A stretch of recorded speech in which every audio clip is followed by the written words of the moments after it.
శ్రీమాత్రే నమః. మొదట అందరికీ కృతజ్ఞతలు తెలుపుకుంటూ ఈరోజు భాగాన్ని మనము మొదలు పెట్టుకుందాం. గత భాగంలో మనము కుండలిని శక్తి గురించి కొన్ని విషయాలను చెప్పుకున్నాం కదా. ఈరోజు భాగంలో కుండలిని శక్తి గురించి ఇంకొన్ని విశేషాలను చెప్పుకుందాం. మనము ఆల్రెడీ చెప్పుకున్నాం, చాలా ఉష్ణం అనేది జనిస్తుంది అనేసి అని. ఆ ఉష్ణం వలన మనము చేయవలసినటువంటి రెమెడీస్ ఏమి అనేసి అంటే, ఉష్ణం ఎక్కువ అవడం వల్ల మనము ఆటోమేటిక్గా మనకు మంట పుట్టడం కానీ, ఇరిటేషన్స్ కానీ, ఇంకేదన్నా సమస్యలు వచ్చినా కూడాను దానికి అంతా రెమెడీ కూడా వాటరే అనమాట. అంటే నీళ్ళే. ఎప్పుడైతే ఎంతటి ఉష్ణం ఉన్నా కూడాను మనం మంటలు ఆర్పాలి అనేసి అంటే నీళ్ళనే వాడతామన్నమాట. సో అందుకోసమనే కుదిరినంత నీళ్ళల్లో కూర్చొని మెడిటేషన్ అనేది చేయడం కానీ, నీళ్లు ఎక్కువ తాగడం కానీ, లేకపోతే ఆ శక్తిని భరించడం కానీ నేర్చుకోవడం అవసరం అన్నమాట. సో ముందు కాలాల్లో నీళ్ళల్లో ఎందుకు సాధనలు చేస్తారనే విషయం కూడా ఇప్పుడు మీకు అర్థమైంది అనుకుంటాను.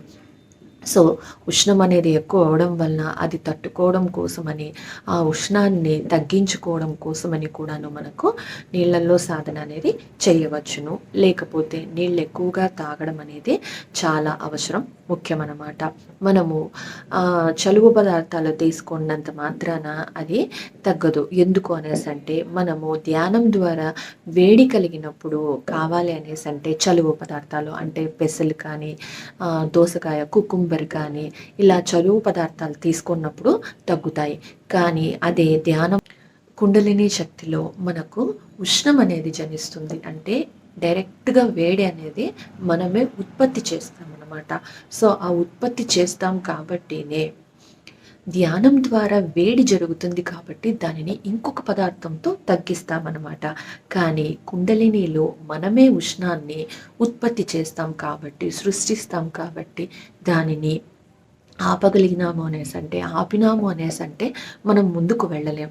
సో బండి వేడెక్కుతాంది అనేసి ఆపేసినాము అనేసి అంటే అక్కడే ఉంటామన్నమాట. అదేవిధంగా మనం వెళ్ళినంత దూరం వెళ్ళి బండి చల్లారడానికి మనకు ఆల్రెడీ మనము కారులో కూడా మనకి హీటర్లో హీట్ అయిందంటే నీళ్లు పోస్తాం. అదేవిధంగా బండి వేడైందంటే చల్లార్చి చల్లగా అయిన తర్వాత ముందుకు నడిపిస్తామన్నమాట. అదేవిధంగా మనము చేయగలగాలే కానీ ఆపడానికైతే వీలు ఉండదు. అంతేకాకుండా మనము అలా ఆపినామంటే మనమే ముందుకు వెళ్ళలేమన్నమాట. సో ఈ విధంగా మనం రెమెడీలు పాటిస్తూ ఉష్ణాన్ని జయించవచ్చును. తట్టుకునే శక్తి వచ్చింది అనేసి అంటే, ఒక్కసారి ఉష్ణము అనేది దానిని తట్టుకొని కుండలిని శక్తి కన్నా ఉత్తేజం చేసుకోగలిగినాము అనేసి అంటే, తర్వాత ఆ ప్రాసెస్లు కంప్లీట్ అయినాయి అనేసి అంటే మనకు ఉష్ణం అనేది తగ్గిపోతుంది. లేకపోతే దానికి మనము అలవాటు పడతామన్నమాట. మరి ఇక్కడ ఒక ఎగ్జాంపుల్గా నాది చెప్తాను. 2020 మే నుంచి నాకు కుండలిని ప్రాసెస్ అనేది స్టార్ట్ అయిందనమాట. 2024 మే వరకు నేను అంటే 4 సంవత్సరాల కాలం వరకు నేను చాలా అవస్థ అయితే పడినాను. కానీ అలా అవస్థ పడుతున్నాం కదా అనేసి సాధనను నిలిపేసి ఉంటే ఈరోజు మీ ముందరికి వచ్చి ఈ వీడియోని చెప్పడానికి కానీ, లేకపోతే నేను ముందరికి వెళ్ళడానికి కానీ అవకాశం అనేది ఉండదన్నమాట. సో అందుకనే నేను ఇంత సులభంగా చెప్పడానికి కూడా కారణం ఒకటి, ఉష్ణమైంది అనేసి అంటే దానికి వాటర్ లేదు, నీళ్ళల్లో కూర్చొని మెడిటేషన్ చేస్తే చాలా ఉత్తమమైనటువంటి ఫలితం అనేది ఉంటుందన్నమాట. ఎందుకు అనేసి అంటే ఆ ఉష్ణం అనేది మనము తగ్గించుకోవడానికి వేరే మార్గం అనేది లేదు కాబట్టినే దానికి ప్రత్యామ్నాయంగా అంటే ఆల్టర్నేటివ్గా మనము ఇలాంటి పనులని చేయాలి అనేసి అని చెప్తున్నాను. సో ఈ 4 సంవత్సరాల కాలం అయితే నాకు చాలా కష్టాన్ని నేను కూడా భరించాను. నష్టము అనేది కూడా జరిగింది. కానీ కూడాను ఈ కష్ట నష్టాలకు కన్నా భయపడినాము అనేసి అంటే మనం ఎప్పుడూ కూడాను ముందరికైతే వెళ్ళలేము. సో అలా వెళ్ళకుండా ఉంటే నాకు లాభమే కదా అనేసి అనుకోవచ్చు మీరు కూడాను. కానీ దాని వలన మనం పొందబడేది కానీ, పొందేది కానీ ఏమి అని తెలుసుకుంటే అప్పుడు మనం పడినటువంటి కష్టం కానీ, జరిగినటువంటి నష్టాలు కానీ మనకు చాలా తక్కువే అని అనిపిస్తుంది అన్నమాట. సో ఇప్పుడు కుండలిని అంటే ఏమీ తెలుసుకున్నాము. దాని వలన వచ్చే సైడ్ ఎఫెక్ట్స్ కానీ, సమస్యలు కానీ తెలుసుకొని పరిష్కారం తెలుసుకున్నాము. ఇప్పుడు దానివల్ల వచ్చే ముఖ్య లాభం ఏమి అనే విషయాన్ని ఇప్పుడు తెలుసుకుందాం. మనము ఆల్రెడీ చెప్పుకున్నాం. ఏమి అనేసంటే, మనం బయట నుంచి తీసుకునేటువంటి విశ్వశక్తి ద్వారా మన శరీరంలో ఉండేటువంటి అణువులో ఉండేటువంటి అంతరాత్మలో ఉండేటువంటి శక్తిని కూడాను తీసుకొని ఆకర్షించి మన మూలాధారం వరకు మనము పంపిస్తాము అనేసి చెప్పుకున్నాం. ఇది మనకు మన శరీరంలో జరిగే మార్పు అనమాట. అంతేకాకుండా మనం విశ్వశక్తిని తీసుకుంటాము అనేసి అన్నాం కదండి. ఆ విశ్వశక్తి కూడా ఎక్కడి నుంచి ఎలా తీసుకుంటాము అనేసి అంటే, మనందరికీ కూడా నువ్వు ధ్యానం చేసి కాస్మిక్ ఎనర్జీ అనే విశ్వశక్తి అనేసి చెప్పుకున్నాం. సో అదే శక్తిని మనము ఇక్కడ బయట ఉండేటువంటి సూర్యుడు కానీ, చంద్రుడు కానీ, ఆకాశం కానీ, వివిధ గ్రహాలు కానీ, బయట ఉండేటువంటి ప్రతి పదార్థము కానీ, ప్రతి అణువు కానీ ఉండేటువంటి శక్తులను కూడాను మనము ఆకర్షిస్తామన్నమాట.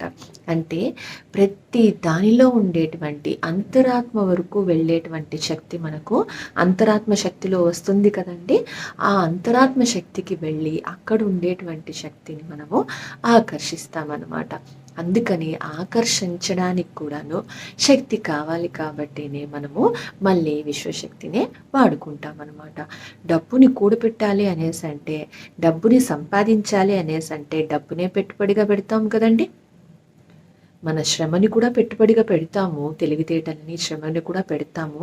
కానీ డబ్బును కూడా పెట్టుబడిగా పెట్టడం అనేది ఎంత అవసరమో అదేవిధంగా మనకు విశ్వశక్తి ద్వారానే అక్కడ అంతటా పరమాత్మ శక్తిలో ఉండేటువంటి అంటే పరమాత్మ శక్తి అనగానే పరము అనేసి ఆల్రెడీ చెప్పుకున్నాం.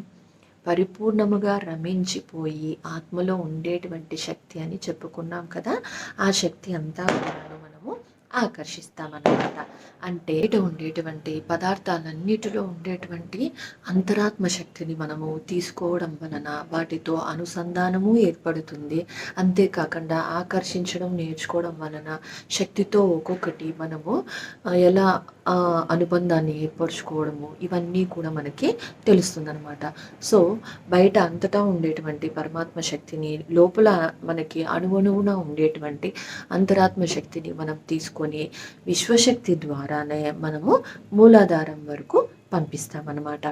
సో ఈ విధంగా అంతటా తీసుకున్నటువంటి శక్తిని మనము విశ్వశక్తి ద్వారా మూలాధారానికి తీసుకొని అక్కడి నుంచి కుండలిని శక్తిని మనము పైకి ఉత్తేజితం చేస్తామన్నమాట. ఇది యాక్చువల్గా జరిగేటువంటి ఒక ప్రాసెస్. ఇక్కడికి మనకి కుండలిని శక్తి లోపలికి అంటే అక్కడికి మనం ప్రవేశించి కుండలిని శక్తిని ఉత్తేజం చేసుకోవడం అనేది చేస్తామన్నమాట. ఈ కుండలిని ఉత్తేజం అనేది ఎలా ఉంటుంది అనేసి అంటే, మనము ఆల్రెడీ విశ్వశక్తి తీసుకున్నప్పుడు చక్రాస్లోకి కనుక పంపించుకుంటే మూలాధారం, స్వాదిష్టానం, మణిపూరకం అలా 1, 2, 3, 4 అని పైకి వెళ్ళడం అనేది తెలుసుకున్నాం. సో ఇక్కడ మనకి చాలా ప్లస్ పాయింట్ ఏమి అనేసి అంటే, ఈ విధంగా మనము మొదట ఒక్కొక్క చక్రాన్ని రేస్ చేస్తూ పంపిస్తామన్నమాట. ఇలా ఎందుకు చేస్తాము అనేసి అంటే, మనము ఈరోజు ఒక అర్ధగంట చేసినాము, మూలాధారం నుంచి స్వాదిష్టానికి వచ్చింది. సో అక్కడ మనం దాన్ని నిలపగలగాలి అనమాట. పంపించడంతో పాటు నిలపగలగాలి. సో రెండో రోజు చేసాము, అర్ధగంట చేస్తే మళ్ళీ స్వాదిష్టానం వరకే మనము పంపగలము, నిలపగలము అనమాట. తర్వాత రోజు 31వ నిమిషం మనం చేసినప్పుడు అంటే అక్కడ నిలిపేసిన తర్వాత 3వ చక్రాకి ఇలా ఒక్కొక్క చక్రాకి మనము విశ్వశక్తిని ఎలా అయితే పంపిస్తూ ఉంటామో అలానే మనము పంపుతూ ఉంటాం అనమాట. అదేవిధంగా 22 చక్రాలని మనము పంపించేస్తామన్నమాట. అంటే 22 చక్రాలు కంప్లీట్ అయితే ఒక డైమెన్షన్ అవుతుంది అనేసి మనము ఆల్రెడీ డైమెన్షన్స్ గురించి చెప్పుకున్నాం. సో ఈ కుండలిని శక్తి ఒక డైమెన్షన్ కంప్లీట్ చేసేస్తే అంటే 22 చక్రాలని కంప్లీట్ చేస్తేనే మనకు ఇంకొక డైమెన్షన్ లోపలికి అంటే మనం ముందు 5th క్లాస్ అయితే 6th క్లాస్కి వెళ్ళినట్టు 5th డైమెన్షన్ అయితే 6th డైమెన్షన్కి వెళ్ళగలగాం అన్నమాట. అంటే మనము ఒక్కొక్క తలాన్ని కానీ ఒక్కొక్క డైమెన్షన్స్ కానీ వెళ్ళాలి అనేసి అంటే, ముందరికి వెళ్ళాలి అనేసి అంటే మనకు ఈ కుండలిని శక్తి విశ్వశక్తి ఆత్మశక్తి కాదండి, ఈ కుండలిని శక్తి 22 చక్రాలు కూడాను కంప్లీట్ చేసుకోవాలి అన్నమాట. సో అప్పుడే మనము ఒక క్లాస్ పాస్ అయ్యి ముందరికి వెళ్ళినట్టు ఒక డైమెన్షన్ అనేది పాస్ అయ్యి ఇంకొక డైమెన్షన్కి మనం వెళ్ళగలం అన్నమాట. అంతేకాకుండా మనమందరూ కూడాను ఆ సాధన ద్వారానే మనము ఉన్నత జన్మలని కూడా మనము ఎత్తుకుంటున్నాం. సో చెప్పుకున్నప్పుడు ఇది కష్టంగా అనిపించినా కూడాను చేయడం అనేది మొదలు పెడితే అది కొంచెం సులభంగానే ఉంటుందన్నమాట. అంతేకాకుండా కష్టమైనా చేయాలి కదండి. సో ఈ విధంగా మనము ముందుకైతే వెళ్తామన్నమాట. సో మనకి ఇక్కడ ఒక ప్లస్ పాయింట్ కూడా ఉంది. ఏమి అనేసి అంటే ఒక్కసారిగా మనము 22 చక్రాలను వెళ్ళడం కానీ రావడం, తిరిగి రావడం కానీ నేర్చుకునేసినాము అనేసి అంటే మనకి ఇక్కడ ఇంకొక ప్లస్ పాయింట్ కూడా ఉంది. ఏమి అనేసి అంటే మనము సాధన మొదలు పెట్టిన తర్వాత ఒక్కొక్క చక్ర ఎదుగుతూ పోతాం కదా, అప్పుడు మనము 1, 2, 3 అయిన తర్వాత 4ను కనుక సాధించినాము అనేసి అంటే డైరెక్ట్గా మనము 1 నుంచి 4కు వెళ్ళవచ్చు అనమాట. 4 తర్వాత 5 సాధించేసినాము, 6 సాధించినాము అనేసి అంటే 1 నుంచి డైరెక్ట్గా 6కు వెళ్ళవచ్చును. సో 6 తర్వాత 7కు వెళ్ళవచ్చు. 7 తర్వాత మనకు అట్లా ఒక లిఫ్ట్ మాదిరిగా మనము జంపింగ్లు కూడా చేసుకోవచ్చు అనమాట. అంటే ఖచ్చితంగా 1 నుంచి 2, 2 నుంచి 3కి వెళ్ళాల్సిన అవసరం లేదు. 1 నుంచి 3కు, 3 నుంచి లేదా 3 కానీ 4 కానీ వెళ్ళవచ్చును. లేదా 3 నుంచి 6కు, 4 నుంచి 6కు, లేదా 3 నుంచి 7కు ఇలా జంపింగ్ అనేటివి మనం చేసుకోవచ్చు అనమాట. సో మూలాధారం నుంచి 3కు లేదా 4కు, 6కు, 7కు ఇలా కొన్ని జంపింగ్ పాయింట్స్ అనేటివి మనకు ఉంటుందన్నమాట. సో అలా జంపింగ్ పాయింట్స్ అనేటివి కూడా మనకు తొందరగా వెళ్ళడానికి కూడా ఉపయోగపడుతుంది కదండి. ఒక్కొక్క మెట్టు ఎదిగేదానికంటే మనకు అనుభవం వచ్చింది అనేసి అంటే ఈ విధంగా 5 కానీ లేకపోతే 7 కానీ 9 విడతల్లో కానీ మనము వెళ్ళిపోవచ్చు అనమాట. 22 స్టెప్స్ వేయాల్సిండేది అంటే 22 అడుగులతో పని లేకుండా 1 కానీ 3 కానీ 5 కానీ మనం చెప్పుకుంటాం కదా 7, 9 అనేసి అని ఇలా మనకు ఉపయోగపడుతుంది అనమాట. సో యాక్చువల్గా ఆ 5లో భాగంగానే శరీరము, బుద్ధి, మనసు, ఆత్మ, అంతరాత్మ అంటే మనకు ఈ కుండలిని శక్తి గురించి తెలుసుకోవడానికి నేను ఎంచుకున్నది 5 అన్నమాట. అందుకనే ఈ 5 కాన్సెప్ట్స్ని నేను చెప్పడానికి కూడా కారణం. యాక్చువల్గా అయితే 3 తీసుకుందాం అనుకున్నాను, శరీరము, ఆత్మ, అంతరాత్మ. కానీ అది చాలా షార్ట్ కొట్టా తెచ్చా అంటే అర్థం అవ్వడం చాలా కష్టం అనే ఉద్దేశంతోనే 5 తీసుకోవాల్సి వచ్చింది అనమాట నేను. సో ఇలా 1, 3, 5, 7, 9 మనకు ఇలా జంపింగ్స్ చేసుకుంటూ 22 స్టెప్పులు కాకుండా ఈ విధంగా షార్ట్ కట్స్ అనేటివి కూడా మనము చేసుకోవచ్చు అనమాట. ఈ విధంగా మనకు 1 నుంచి 3కి వెళ్ళిపోవచ్చు, 3 నుంచి 4కు, లేదా 1 నుంచి 4కు, 4 నుంచి 6, 7 తర్వాత 9 ఇలా ఉంటాయన్నమాట మనకు. ఈ విధంగా షార్ట్కట్లో వెళ్ళడానికి కూడాను మనకి చాలా ఉపయోగపడుతుంది, హెల్ప్ అవుతుంది అనమాట. సో ఈ 2 లాభాలతో పాటు మనకి ఇంకొక లాభం కూడా ఉన్నది. ఏమి అనేసి అంటే కుండలిని శక్తిలో మనకు ఆల్రెడీ లలితా సహస్రనామాలు చెప్పుకున్నప్పుడు ఏ విధంగా అయితే వెళుతుంది అనేసి దానిలో క్లుప్తంగా ఉంది అన్నమాట. ఏమి అనేసి అంటే మూలాధార నిలయ, బ్రహ్మగ్రంథి విభేదిని, మణిపూరాంతరుదిత విష్ణుగ్రంథి విభేదిని, ఆజ్ఞచక్రాంతరాళస్థ రుద్రగ్రంథి విభేదిని, సహస్రారంభుజారూఢ సుధాసారాభివర్షిణి అనేసి అని మనకి లలితా సహస్రనామాలలో మనమందరూ చదువుకునే ఉంటామన్నమాట. అక్కడ మనకి లలిత సహస్రనామాలలో చక్రాలతో పాటు మనకి ఈ షార్ట్ కట్ కూడాను మనకు తెలుస్తుందన్నమాట. కానీ దీనిని ఎంతమంది గ్రహించినారు అనేది అది వాళ్ళ జ్ఞానాన్ని బట్టి ఉంటుంది. అదే మనకు శక్తి అనేది చక్రాలలో ఎలా వెళ్తుంది అనేసి అక్కడ ఏ విధంగా ఉంటుంది అనేసి కూడా లలిత సహస్రనామాలలో ఉంది అన్నమాట. మూలాధారాంబుజారూఢ పంచవక్సాక్షి సంస్థిత స్వాధిష్టానాంబుజ గత చతుర్వక్త మనోహర మణిపూరాబ్జ నిలయ వదనత్రయ సంయుత అనాహతాబ్జ నిలయ శ్యామభ వదనద్వయ విశుద్ధ చక్ర నిలయ రక్తవర్ణ త్రిలోచన ఆజ్ఞాచక్రాబ్జ నిలయ శుక్లవర్ణ షడాసన సహస్రాదళ పద్మస్థ సర్వవర్ణోపశోభిత. అంటే ఇక్కడ మనకి చక్రాలలో ఒక్కొక్క శక్తి ఏ విధంగా అయితే మనం ముందుకు వెళ్తూ నిక్షిప్తం చేసుకుంటామో అనే విషయం కూడాను లలితా సహస్రనామాలలో మనకి ఉన్నది. అందుకనే మన పురాణాలలో ఏది కూడాను విష్ణు సహస్రనామాలు కానీ లలితా సహస్రనామాలు కానీ ఏ ఒక్కటి కూడాను మనము చదివినంత మాత్రాన ఆ శబ్దంతోనే మనము ఆ చక్రాలను యాక్టివేషన్ చేసుకోవచ్చు, ఉత్తేజం చేసుకోవచ్చు అనమాట. అందుకని భక్తి యోగం తర్వాత ధ్యాన యోగాన్ని మనకి ప్రవేశపెట్టడానికి కూడా కారణమయ్యింది. సో మనం ఆల్రెడీ లోకాల గురించి చెప్పుకున్నప్పుడు లోకాలన్నింటి కూడా తెలుసుకోవాలి అనేసి అంటే దేవి భాగవతాన్ని చదవండి అని చెప్పడానికి కూడా ఇదే కారణం అనమాట. మనకు ఉపనిషత్తులైన ఈశోపనిషత్తులు ఇటువంటివన్నీ కూడాను మనకి ఆత్మ గురించినటువంటి విషయాలను కానీ విశేషాలను కానీ తెలియజేస్తాయన్నమాట. సో ఈ విధంగా మనకు భక్తి యోగంలో కూడాను మనం చదివే ప్రతి పద్యానికి కానీ శ్లోకాలకు కానీ ఎంత అర్థం ఉంటుంది అనే విషయంలో మనకి ఇక్కడ తెలియజేస్తుంది. అంతేకాదు మనకి భగవద్గీతలో వచ్చే ఒక్క లైన్, ఒకే ఒక్క పదము ద్వారా మనకి కుండలిని శక్తి అనేది ఏ విధంగా జరుగుతుంది అనేది ఒక్క లైన్లో చెప్పేశారనమాట భగవద్గీతలో కృష్ణుడు. ఏమి అనేసి అంటే ప్రాణాపాన సమాయుక్తం పచామన్యం చతుర్విధం అనేసి అని చెప్పారనమాట. కానీ ఇది మనము ఆహార విషయంలో తీసుకున్నాం, కానీ యాక్చువల్గా తీసుకోవాల్సిండేది మనకు ఆహారం కాదు, అంతటా అహం అంటే ఆత్మగా ఉండేటువంటి రమించిపోయి ఉండేటువంటి దానిని గురించిన తెలుసుకోవడానికి కావాల్సినటువంటి సీక్రెట్ మార్గం అంటే రహస్య మార్గం అనేది మనం తెలుసుకుంటే మనకు భగవద్గీతలో ఆ ఒక్క లైన్లో కుండలిని శక్తి అనేది ఏ విధంగా యాక్టివేషన్ అవుతుంది, ఎలా జరుగుతుంది అనేది మొత్తం తెలిసిపోతుంది.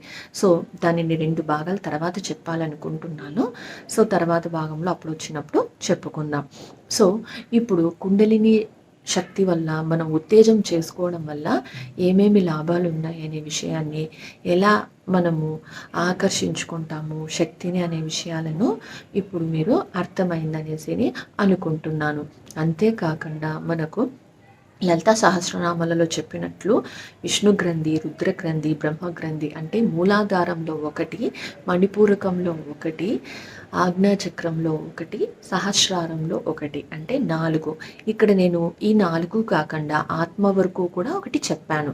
ఎందుకు అనేసి అంటే మనము డైరెక్ట్గా నేను చెప్పాను కదా 3 ఫింగర్స్ కాన్సెప్ట్ అంటే శరీరము ఆత్మ అంతరాత్మకి వెళ్ళే షార్ట్ కట్ అనమాట. ఇది నేను కనుక్కున్నది అనేసి అని నేను చెప్పాను అనమాట.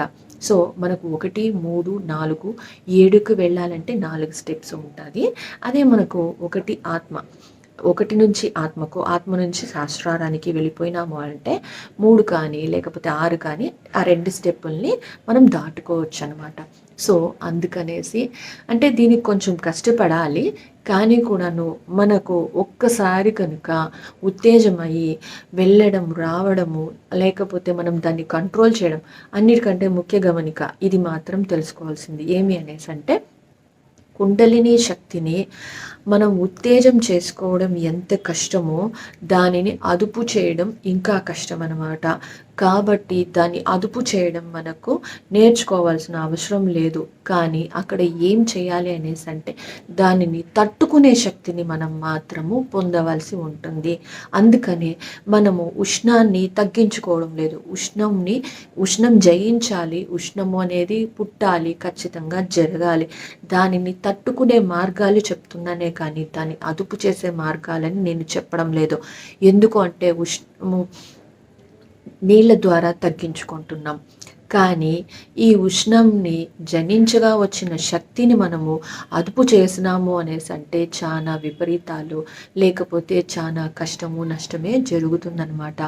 కుండలిని శక్తి రైజ్ అయిన తర్వాత దానిని తట్టుకోవడం అనేది మనము నేర్చుకోవాలి. అందుకనే ఇక్కడ ఒక ముఖ్యంగా చెప్పవలసిన విషయం ఏమి అంటే కుండలిని సాధన చేసేటప్పుడు మనకి ఏ చిన్న అసౌకర్యం కలిగినా కష్టం అనిపించిన ఆపడం చాలా ఉత్తమమైన పని. ఎందుకు అనేసంటే అంతకు మించి మీరు వెళ్ళినారు అనేసంటే విపరీత పరిణామాలు అనేది ఖచ్చితంగా చోటు చేసుకుంటుంది. కాబట్టి కుండలిని సాధనలో మనము ఎంతవరకు భరించగలమో, ఎంతవరకు నిగ్రహించుకొని దాన్ని తట్టుకోగలమో అంతవరకునే వెళ్ళి తిరిగి ధ్యానంలో కిందకి వచ్చేయడం అనేది ఉత్తమమైన పని. ఇక్కడ మనం చేసేది ఏమి అంటే అలా ముందరికి వెళ్ళిపోయింది మరి రా అంటే వచ్చేస్తుందా అనేసి అని అనుకోవచ్చు. కానీ మనకి ఇక్కడ చెప్పుకోవాల్సింది చేయవలసింది ఒకటే అనమాట. ఏమి అనేసి అంటే నాకు ఇంతవరకే తట్టుకునే శక్తి ఉంది, నేను ఇంతే తట్టుకోగలుగుతున్నాను అనేసి అని చెప్పుకున్నాము అంటే మనం చెప్పుకోవాల్సి ఉంటుందన్నమాట. అంటే ఇది సంకల్పం కాదు, మనకు కమాండ్ ఇచ్చుకుంటున్నట్టు అనమాట. సో నాకు ఇంతకు మించి కష్టంగా ఉంది అనేసి అన్నాము అనేసి అంటే అక్కడితో ఆ శక్తి శాంతించడం అనేది తగ్గడం అనేది జరుగుతూ ఉంటుంది. అలా కాకుండా మనం కష్టము నష్టము ఏమైనా పర్వాలేదని ముందరికి వెళ్ళినాము అంటే మరణం సంభవించే అవకాశాలు కూడా చాలా ఉంటాయి. ఎందుకు అనేసి అంటే కుండలిని శక్తి చాలా శక్తివంతమైనది. చాలా అంటే చాలా శక్తితో కూడుకొని ఉండడం వలన మరణం వరకు కూడా వెళ్ళే అవకాశాలు ఎక్కువగా ఉంటుందన్నమాట. ఎందుకు అనేసి అంటే 1వ చక్ర నుంచి 3కి అంటే మణిపూరకం నుంచి పోయేది చావు అనేది జరుగుతుంది. 4 ఆత్మ నుంచి కూడా వెళ్ళినప్పుడు జరుగుతుంది. ఆజ్ఞాచక్రం నుంచి సహస్రారం నుంచి అంటే 4 పాయింట్స్లో మనకి ఈ 4 చక్రాలలో నుంచి మన శరీరంలో ఉండేటువంటి ఆత్మ అంటే మనం చనిపోవడానికి కారణమైనటువంటి అవకాశాలు ఎక్కువగా ఉంటుందన్నమాట. అందుకనే కుండలిని సాధనలో 3, 4, 6, 7 ఈ 4 నుంచి బయటికి వచ్చేస్తారు కాబట్టినే ఆ శక్తితో చనిపోవడానికి కూడా అంత శక్తి ఉంటుందన్నమాట తట్టుకోలేక. దీనికి ఒక ఎగ్జాంపుల్ చెప్పుకుందాం. మనము ఎవరినైనా కడుపు నొప్పి ఎక్కువ వచ్చి ఆ బాధ భరించలేక చనిపోయిన వాళ్ళని తక్కువగా చూసింటాం, కానీ హార్ట్ అటాక్ వచ్చి చనిపోయిన వాళ్ళని చాలా ఎక్కువ మందినే చూసే ఉంటాం అనమాట. మరి హార్ట్ అటాక్ ఇప్పుడు కడుపు నొప్పి వచ్చినట్లే హార్ట్ అటాక్ వచ్చింది అనేసి అన్నప్పుడు అక్కడ రక్త ప్రసరణ ఆగిపోయింది కాబట్టి చనిపోయినారు అనేసి అనుకుంటూ ఉంటాం. మరి అలా జరిగినప్పుడు ఫస్ట్ స్ట్రోకే చనిపోవాలి కదండి అందరూను. 3వ స్ట్రోక్ వరకు కూడా బతికిన వాళ్ళు ఉన్నారు. 3 స్ట్రోక్ తర్వాత 4 స్ట్రోక్స్ వచ్చిన వాళ్ళు, 4 స్ట్రోక్కి చనిపోయిన వాళ్ళన్నా ఉండని, వచ్చి బతికిన వాళ్ళన్నా ఉండనియండి. కానీ అంటే 1, 2, 3 తట్టుకున్నారు అనేసి అంటే దాని అర్థం ఏమి అనేసి అంటే తట్టుకునే శక్తి ఉన్నప్పుడు మాత్రమే బ్రతకగలుగుతాడు మనిషి. అది ఎటువంటి నొప్పి అయినా కూడా ఆ తట్టుకునేది తీవ్రతరమైంది అంటే తీవ్ర స్థాయిలో ఉంది అనేసి అంటే మరణం అనేది సంభవిస్తుంది అనమాట. అది కడుపు నొప్పి అవ్వనియండి, ప్రసవము అవుతున్నప్పుడు మరణాలు అనేటివి సంభవిస్తాయి అని తెలిసి కూడాను ఆడవాళ్ళు ధైర్యంగా ముందుకనేది వెళ్తారు. ఎందుకు అంటే ప్రతి ఒక్కరూ చనిపోవడం అనేది జరగదు కాబట్టి. కానీ ఆ నొప్పిని తట్టుకోలేకనే చనిపోవడం అనేది, లేకపోతే ఇతర కారణాల వల్ల కూడా చనిపోవడం అనేది ఉంటుంది. కానీ ఎక్కువ శాతము ఆ నొప్పిని భరించలేకనే చనిపోవడం అనేది జరుగుతుందనమాట. అందుకనేసనే మనము నొప్పిని భరించలేనప్పుడు మరణం అనేది సంభవించడం అనేది ఇలాంటి కేసెస్లోనే జరుగుతుందనమాట. అందుకనే కుండలిని సాధన చేసేటప్పుడు చాలా జాగ్రత్తగా ఉండాలి. అంతేకాకుండా గురువు ఆధ్వర్యంలో చేయాలి అనేది కూడాను ఇందుకే అనమాట. ఎక్కువైన శక్తిని మనకు గురువు ఎక్కువ శక్తిని ఏ విధంగా అయితే ఎక్కువ ఉందో దానిని తను తగ్గించడం అనేది, తనకి ఎలా కంట్రోల్ చేయాలనేది తగ్గించడం అనేది తనకి తెలుసు కాబట్టినే గురువు యొక్క ఆధ్వర్యంలోనే కుండలిని శక్తులు సాధనలు అనేటివి ఎక్కువ మంది చేయడానికి చేపించడానికి ఇదే అన్నమాట కారణం. కాబట్టి కుండలిని శక్తి అనుకున్నంత సులభమైతే కాదు, కానీ తెలుసుకున్నాము అనేసి అంటే ఏది కూడా మనకి కష్టం అనేది కాదనమాట. ఆల్రెడీ మనం చెప్పుకున్నాం 4 సంవత్సరాలు కష్టపడితే నేను ఇప్పుడు ఈ స్థితిలో ఉన్నాను అనేసి అని చెప్పి. సో ప్రతి ఒక్కరూ కూడాను కష్టము మా వల్ల కాదు అని అనుకోకూడదనే ఉద్దేశంతోనే నా ఎగ్జాంపుల్ని నేను చెప్తున్నాను అనమాట. సో ఈ విధంగా మనకి ముఖ్య గమనికలు. సో మనకి ఎప్పుడైతే తీవ్రం అయ్యింది అని అనిపిస్తుందో అప్పుడు ఆపడం కానీ తగ్గించుకోవడం కానీ ఉత్తమమైన పని. చూడండి, నడవలేము అనుకున్నప్పుడు నడవడానికి ప్రయత్నిద్దాం. నడవక వచ్చు అని అన్నప్పుడు పరిగెత్తడానికి ప్రయత్నిద్దాం. పరిగెత్తేది వచ్చు అనుకున్నప్పుడు ఇంకా ఫాస్ట్‌గాను, ఇంకా ముందరికి వేగంగా వెళ్ళడానికి ప్రయత్నం చేద్దాం. మనకు నడవడమే రాదు అనేసి అనుకున్నప్పుడు ప్రయత్నాలనేటివి పాకడంతో మొదలుపెట్టాలి కానీ, నడవడం కాకుండా పరిగెత్తడం అనేది చేయకూడదనమాట. సో, మనము స్లోగా ఎంత వీలైతే అంత మనం చేస్తూ వెళ్తే ఆటోమేటిక్‌గా అది ఖచ్చితంగా మనము పొందబడతాం. అంతేకాని ఎక్కువ చేసేసి ఆపేయడాలనేది కానీ, ఎక్కువ చేసేసి విపరీత పరిణామాలని పొందడం కానీ చేయకూడదనేసి అని మనవి. సో, ఇది భయపెట్టడానికో, బాధ పెట్టడానికో అయితే కాదండి.